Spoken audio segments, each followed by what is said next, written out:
तो शुरुआत में हम बहुत सारी नन्स को देखते हैं जो दरअसल वॉरियर नन्स है, यानी वो सिस्टर्स भी है और योद्धा भी, जो किसी खास चीज की शैतान से हिफाजत कर रही है, उससे लड़ने के लिए तैयार है। क्योंकि अगर शैतान हमारी दुनिया में आ गया और उसने वो चीज हासिल कर ली तो वो दुनिया को बर्बाद कर देगा। तो इसीलिए सारी वॉरियर नन्स दुनिया को बचाने के लिए शैतान और हमारे बीच डाल बनकर खड़ी है। अब ये सारी वॉरियर नन्स भाग रही थी, मगर इनकी एक नन जो काफी बहादुर थी अचानक गिर जाती है क्योंकि वो काफी जख्मी हो गई थी। इसलिए वो लोग उसे फौरन चर्च में लाती है और उसके जिस्म से एक डिवाइस को बाहर निकालती है जो बहुत ही पावरफुल ताकतवर थी, क्योंकि जिसमें लगाने से वो इंसान दीवार के आर पार भी जा सकता है, एक जगह से गायब होकर दूसरी जगह आ भी सकता है और अपने सामने वाले इंसान को चुटकी भर में बर्बाद भी कर सकता है। पर यह डिवाइस सिर्फ उस नन को ही लगाई जाती है जो इसके काबिल होती है, यानी जो इसकी ताकत का सही इस्तेमाल करे। अभी उस नन के जिस्म से डिवाइस को निकाल ही देती है क्योंकि उसकी हालत काफी खराब थी। वो काफी जख्मी होने की वजह से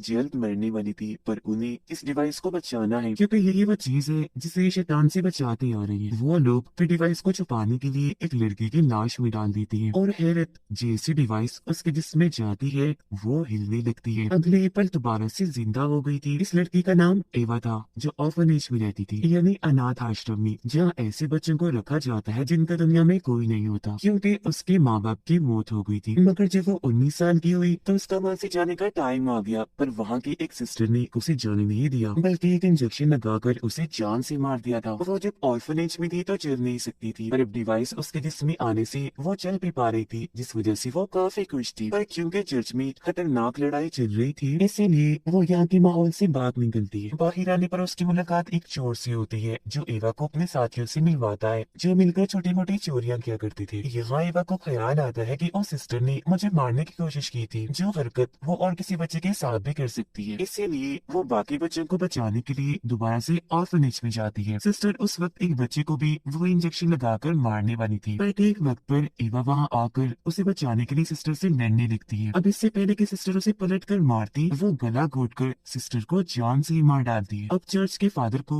एवा के बारे में पता चल गया था, इसीलिए वो अपनी वॉरियर नन्स की आर्मी इन्हीं सभी सिस्टर्स को भेजती है एवा से वो डिवाइस वापस लेने के लिए। पर इन सिस्टर्स में से जो लिलिथ थी उसका इरादा ये था कि वो डिवाइस निकाल कर अब मुझे दे दी जाए क्योंकि मैं उसके काबिल हूँ। पर फादर कहते हैं कि नहीं, तुम्हें वो डिवाइस हम नहीं दे सकते, उसे हमें छुपाना है क्योंकि वो डिवाइस हमारे अलावा वो डीमन भी लेना चाहता है जो बहुत ही खतरनाक है और उससे लड़ना आसान नहीं है। फिर वो डीमन एवा के पास पहुंच जाता है उस डिवाइस को हासिल करने के लिए और उस पर हमला कर देता है। एवा से उस डिवाइस को लेकर वो सीधा हेल यानी जहन्नम में जाएगा। उससे डीमन को ताकतें मिलेंगी और वो फिर कुछ भी कर सकेगा। इसके बाद हम एक बायोटेक इन टेक्नोलॉजी कंपनी को देखते हैं जिन्हें जमीन पर एक जगह एक काफी अनोखा मेटल मिलता है जो बहुत ही कम पाया जाता है, पर ये सिस्टर्स को भी और डीमन को भी दोनों को ही नुकसान पहुंचा सकता है। फिर वो लोग उसे अपनी कंपनी में लाकर उसकी मदद से एक पोर्टल एक रास्ता बनाती है जिससे दूसरी दुनिया में वो जा सकती थी। ये रास्ता उन्होंने बना तो लिया था पर अभी वो दूसरी दुनिया में नहीं जा सकती थी क्योंकि एनर्जी उनके पास अभी भी कम थी जो उन्हें उस डिवाइस से मिल सकती थी। तो ये भी अब उस डिवाइस को हासिल करना चाहती थी। अब हम इस कंपनी की हेड जो एक डॉक्टर थी उसे और उसके साथी को देखते हैं, जिन दोनों के लिए ही ये मैटर बहुत खास था, सबसे ज्यादा डॉक्टर के लिए क्योंकि वो ये सब अपने बेटे के लिए कर रही थी, क्योंकि उसके बेटे को एक खतरनाक खून की बीमारी है। ये बीमारी उसे इसलिए हुई क्योंकि वो ऐसे पैदा नहीं हुआ बल्कि डॉक्टर ने उसे साइंस टेक्नोलॉजी की मदद से पैदा किया है और अब वो उसे ठीक करना चाहती है, जिसके लिए उसने दूसरी दुनिया का दरवाजा बनाया। उसके उसका मानना है कि अगर मैं अपने बेटे को वहाँ भेज दूँ तो वो बिल्कुल ठीक हो जाएगा। वजह ये है कि वो दुनिया ही ऐसी है जो हर बीमारी का इलाज है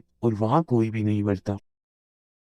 ये सब कुछ वो अपने बेटे की मदद से ही कर पा रही थी। दूसरी दुनिया का दरवाजा भी उसने अपने बेटे की मदद से ही बनाया है क्योंकि उसके बेटे को एक एंजल फरिश्ता नजर आता है जो उसे इस सब के बारे में गाइड करता है, बताता है। उधर फादर और सिस्टर्स की आर्मी को एवा मिल भी जाती है जो भी होश थी क्योंकि उस पर डीमन ने हमला जो कर दिया था। वो उसे अपने साथ ले जाती है और जब उसे होश आती है तो फादर उसे इस डिवाइस की हिस्ट्री के बारे में बताते हैं कि काफी सालों पहले इस डिवाइस को हेवन यानी जन्नत से एक एंजल लेकर आया था जिसका नाम एड्रियल था ताकि वो इस डिवाइस की मदद से एक जख्मी वॉरियर को ठीक कर दे और सभी डीमंस का खात्मा करके इस दुनिया की हिफाजत कर सके। फादर कहते हैं कि मेरे हिसाब से उस डिवाइस ने तुम्हें चुना है, तुम उसके काबिल हो, इसलिए आज वो तुम्हारे पास है और अब मैं तुम्हें भी अपनी टीम में शामिल करना चाहता हूँ। जिस पर वो मान भी जाती है और फौरन ही उसकी ट्रेनिंग शुरू हो गई थी जो यहाँ की मदर उसे कर रही थी। यहाँ हमें ये भी पता चलता है कि जिस भी इंसान के पास ये डिवाइस होती है उसे ये पता चल जाता है कि डीमन हमारी दुनिया में आ रहा है और फिर उस मेडल की मदद से उसे मारा भी जा सकता है। पर एवा कुछ दिन यहाँ उनके साथ रहती तो है, मगर यहाँ से जाने का फैसला करती है क्योंकि उसे यहाँ नहीं रहना बल्कि पूरे दुनिया घूमना है जो उसका सपना था। वो यहाँ से भागने के लिए अपने चोर साथी को बुला देती है, पर तभी यहाँ सिस्टर लिलित आकर उसे रोक देती है। इससे पहले कि वो एवा के अंदर से डिवाइस को निकालती, यहाँ शूटर नैन आ जाती है। यानी वो गन से शूट करने में माहिर थी, मगर इस हड़बड़ी में वो डिवाइस ऑन हो जाती है, चल पड़ती है और ऐसा होते ही डीमन भी उसे हासिल करने के लिए आ जाता है। वो सबसे पहले सिस्टर लिलित पर हमला करता है और अब इससे पहले कि वो एवा को भी मारता, वो सिस्टर की तलवार छीनकर डीमन की आर पार कर देती है, जिससे वो जख्मी हो गया था और लिलित को अपने साथ लेकर यहाँ से गायब हो जाता है, जिससे सबको ये लगता है कि लिलित की मौत हो गई होगी, मगर वो मरी नहीं थी, अभी जिंदा थी। वापस वो जैसी तैसी चर्च आ तो गई थी, लेकिन अब उसके अंदर एक अलग ही तरह की ताकत आ गई थी जिससे वो खुद भी अनजान थी। साथ ही एवा भी सही सलामत वापस आ गई थी, जिसे सिस्टर एक खुफिया कमरे में लेकर जाती है जो अलग अलग मेडल्स और एक डायरी थी जिसे सालों से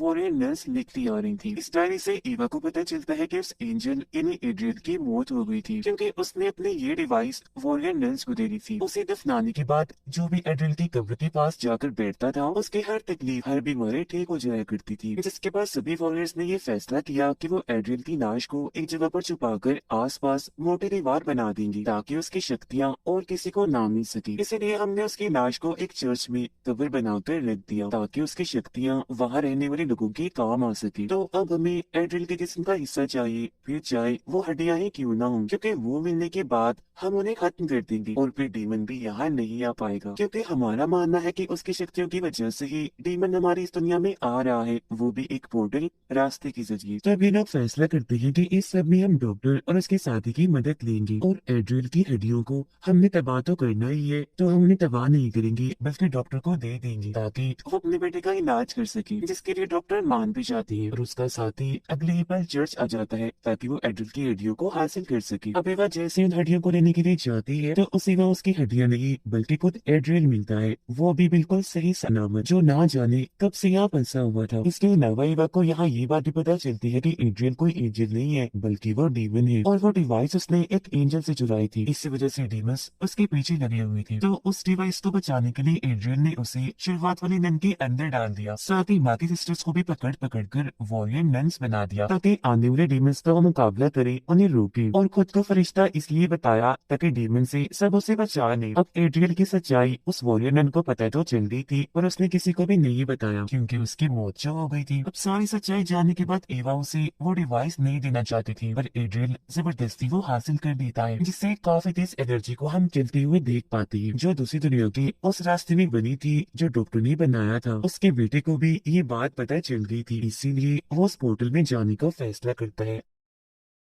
अब वो तो चला जाता है पर उसकी मॉम नहीं जा पाती क्योंकि उन्हें उनका साथी रोक लेता है। तब तक वो रास्ता भी बंद हो गया था। अब बाकी वॉरियर नन्स और फादर भी एवा को बचाने के लिए यहाँ आ गई थी क्योंकि इन सब ने भी उस एनर्जी को महसूस कर लिया था और आखिरकार उसे बचाकर वो बाहर ले आती है। फिर जब एवा उन्हें एड्रियल की सच्चाई बताती है तो वो यकीन तो कर लेती है, साथ ही ये बात भी सामने आती है कि इतने वक्त से और कोई नहीं बल्कि फादर ही एड्रियल को जगाने की कोशिश कर रही थी, जो सुनकर सारे सिस्टर्स को काफी गुस्सा आता है। और अब क्योंकि एड्रियल जाग ही गया था तो वो अपने डीमन आर्मी को कंट्रोल में करके सिस्टर्स पर हमला करवा देता है, जिससे एक सिस्टर वहाँ से गायब हो गई थी। इसके बाद हम 2 महीने बाद का वक्त देखते हैं जहाँ एड्रियल के हमले के बाद एवा दूसरे शहर में आकर छुपी होती है, वो भी उस सिस्टर के साथ जो गायब हो गई थी, और अब ये दोनों एक ही बार में काम कर रही थी। एवा ने यहाँ काफी लोगों से दोस्ती भी कर ली थी और सबसे ज्यादा जिससे उसकी बनती थी वो एक लड़का था जो उसे अपने ग्रुप में शामिल होने का कहता है, जिस ग्रुप का काम ये था कि वो एड्रियल को रोकेंगे, उसका मुकाबला करेंगे और दुनिया की हिफाजत करेंगे। ये जानते ही एवा टाइम बर्बाद ना करते हुए फौरन उसके ग्रुप में शामिल हो जाती है। पर सिस्टर जो एवा की दोस्त थी जिसके साथ वो रह रही थी उसे कुछ भी ठीक नहीं लगता, इसीलिए वो एवा को इन चीजों से दूर रहने के लिए कहती है और ये भी कि तुम्हें अपनी शक्तियाँ ताकतें एड्रिल के खिलाफ इस्तेमाल करनी है तो इनकी हिफाजत करो। इसके बाद बताया जाता है कि उन सारे वॉरियर नन्स को एड्रिल के लोगों ने मार दिया था, वो भी काफी बेरहमी से। बस मदर और सीनियर सिस्टर ही जिंदा बचे थे, क्योंकि जब ये सारा हादसा हुआ तो ये दोनों वहाँ नहीं थे, बल्कि ये मदर की एक खुफिया जगह पर छुपी हुई थी। अब इन दोनों को एक जगह से सिग्नल मिलता है वहाँ आने का, जिस बात से वो खुश हो जाती है क्योंकि उन्हें लग रहा था कि जरूर ये सिग्नल वहाँ की सिस्टर ने दिया होगा, इसीलिए फौरन वहाँ चली जाती है। और यहाँ आगे पता चलता है कि यहाँ के भी सारे सिस्टर्स को मार दिया गया है, पर वो ये सोच रही थी कि अगर सारे सिस्टर्स मारी गई हैं तो हमें सिग्नल किसने भेजा था, इस बारे में वो खोज कर ही रही थी कि तभी उनकी मुलाकात एक औरत से होती है जो एक स्टूडेंट थी और सिस्टर बन रही थी। साथ ही वो बताती है कि मैं यहाँ एक मकसद के लिए आई, पर वो बात राज है जो मैं किसी को भी नहीं बताऊंगी सिवाय वॉरियर नन्स की, क्योंकि इस चीज की मैंने कसम खाई है। उधर एड्रियल डॉक्टर के साथी को अपने साथ शामिल कर लेता है, जिससे अब वो गॉड का नहीं बल्कि एड्रियल का मानने वाला बन गया था जो एक डीमन है, जबकि डॉक्टर तो अपनी सारी मेहनत उस पोर्टल को ही खोलने में लगा रही है, इसमें कुछ हद तक उसे कामयाबी भी मिल चुकी थी। अब डॉक्टर से मिलने सिस्टर लिलिथ आती है क्योंकि वो उसे अपना जिस्म चेक करवाना चाहती थी जो धीरे धीरे बदल रहा था। उसके जिल्द पर एक अजीब सी नई जिल्द आ रही थी जिसे डॉक्टर भी समझ नहीं पाती, इसलिए वो उस पर अपना एक्सपेरिमेंट तजुर्बा करने लगती है। वो पोर्टल के जरिए लिलिथ को अंदर तो भेजती है पर पोर्टल उसे वापस गिरा देता है। पर यहाँ उस जिल्द पर एक तस्वीर बनी हुई थी, जिसे समझने के लिए डॉक्टर उसे अपने कंप्यूटर में डालती है जिसमें एक औरत का चेहरा बना हुआ था, पर ये कौन थी डॉक्टर नहीं समझ पाती। अब लिलिथ को लगने लगता है कि ये डॉक्टर मेरी मदद नहीं कर पाएगी, तो अब मदद के लिए वो जाती है एड्रियल के पास, जो उसकी मदद तो नहीं करता पर उसे अपने कंट्रोल में कर लेता है ताकि लिलिथ मेरी तरफ ही रहे। जो चीज काम कर भी जाती है क्योंकि लिलिथ उसकी तरफ हो गई थी। इसके अलावा वो उसे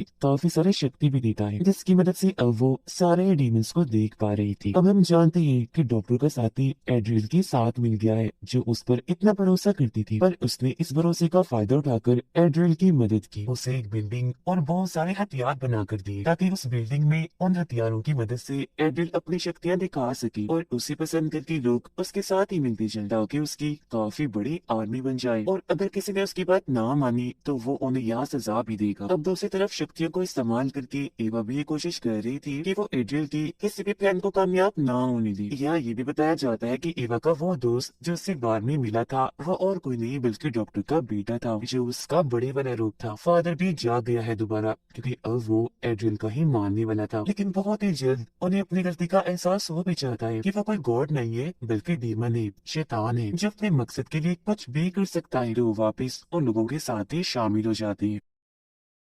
यहाँ एवा एक खास किस्म की चीज के जरिए दूसरी दुनिया में जाती है ताकि वहाँ से एड्रिल की कोई बड़ी कमजोरी ला सके जिसमें वो कामयाब भी हो जाती है। ये वहाँ पहुंचकर उस कमजोरी के जरिए एड्रिल को हरा देती है। काफी बुरी तरह से उसका काफी बहादुरी से ने सामना किया था, पर इस लड़ाई में बहुत सारे लोग जख्मी हो गए थे और 2 लोग मारे भी गए थे जिनमें एक सिस्टर थी और एक एवा का दोस्त डॉक्टर का बेटा था। उनके अलावा एड्रिल से लड़ते लड़ते एवा खुद भी काफी जख्मी हो गई थी जो अपने सिस्टर दोस्त की गोद में थी, वो मरने वाली थी। तब उसकी हालत देखकर लिलिथ कहती है कि हमें इसे दूसरी दुनिया में भेज देना चाहिए, वहाँ ये ठीक हो जाएगी। अब ये फैसला उसके सिस्टर दोस्त के लिए था तो काफी मुश्किल, पर एवा को बचाने के लिए वो उसे दूसरी दुनिया में भेज देती है। अब ये लोग जंग जीत तो गए थे पर अभी इन्हें एड्रिल का खात्मा भी करना था, जिस बारे में वो स्टूडेंट वो लड़की इन्हें सब बताती है कि एड्रिल का खात्मा कैसे किया जा सकता है। जो बात वो राज थी जिस बारे में वो कह रही थी कि मैं सिर्फ इसे वॉरियर नन्स को ही बताऊंगी जिसकी मैंने कसम खाई थी, और वो बात वो राज एड्रिल के खात्मे की थी असल में जो अब वॉरियर नन्स के काम आने वाली थी, जिसमें वो बताती है कि उसे मारने के लिए